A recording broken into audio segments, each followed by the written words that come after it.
നമുക്കൊരു ചിക്കൻ കറി ആയാലോ. അപ്പോൾ ചട്ടിയൊക്കെ അടുപ്പത്ത് വെച്ച് വെളിച്ചെണ്ണയൊക്കെ ഒഴിച്ചു കൊടുത്ത് വെളിച്ചെണ്ണ ചൂടായപ്പോൾ ഞാൻ സവാള ഒരു 4 സവാളയും കുറച്ച് കറിവേപ്പിൻ്റെ ഇട്ടെടുത്ത് നന്നായി വഴറ്റി കൊടുത്തു. പെട്ടെന്ന് വഴറ്റി കിട്ടാൻ വേണ്ടി കണ്ട് ഒരു സ്പൂണ് കല്ലുപ്പ് ഇട്ടെടുത്തു. പിന്നെ ഇഞ്ചി വെളുത്തുള്ളി പേസ്റ്റ് ഞാനിങ്ങനെ ക്യൂബാക്കിയാണ് ഫ്രിഡ്ജിൽ വെക്കലാണ് കേട്ടോ. അതിൻ്റെ വീഡിയോസ് നമ്മളെ ചാനലിലുണ്ട്, അപ്പോൾ ഒന്ന് കണ്ടു നോക്കുക. അത് നല്ലോണം വാടി വന്നപ്പോൾ നമ്മൾ തക്കാളി ചെറിയുള്ളി മിക്സിൻ്റെ ജാറിലിട്ട് അടിച്ചത് ഒഴിച്ചു കൊടുത്തു.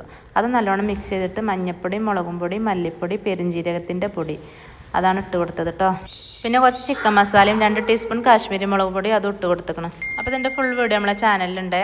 അങ്ങനെ ഈ മസാല പൗഡറുകളൊക്കെ നല്ലോണം മിക്സ് ചെയ്ത് കൊടുത്ത് കണ്ട് അതിൻ്റെ പച്ചക്കുത്തൊന്ന് മാറോളം ഒന്ന് വഴറ്റി കൊടുക്കുക. എന്നിട്ട് നമുക്ക് മിക്സിൻ്റെ ജാറൊന്ന് ചുഴറ്റി കണ്ട് അത് ഒഴിച്ച് കൊടുക്കുക. നമ്മൾ തക്കാളി അടിച്ച ജാറുണ്ടല്ലോ അത്.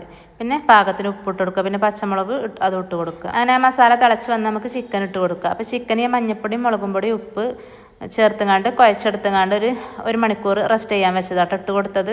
അപ്പം ഇങ്ങനെ മസാല തേച്ച് വെച്ചിട്ട് ചിക്കൻ കറി ഉണ്ടാക്കാത്തവരൊക്കെ ഉണ്ടെങ്കിൽ ഉണ്ടാക്കി നോക്കണ്ടേ. അതിൻ്റെ ടേസ്റ്റ് നിങ്ങൾക്കും മനസ്സിലാവാം. അങ്ങനെ ചിക്കൻ കറി റെഡി ആയി. അപ്പം നമ്മളെ വീഡിയോ കണ്ട് ഇഷ്ടമായ ലൈക്ക് ചെയ്യണേ. താങ്ക്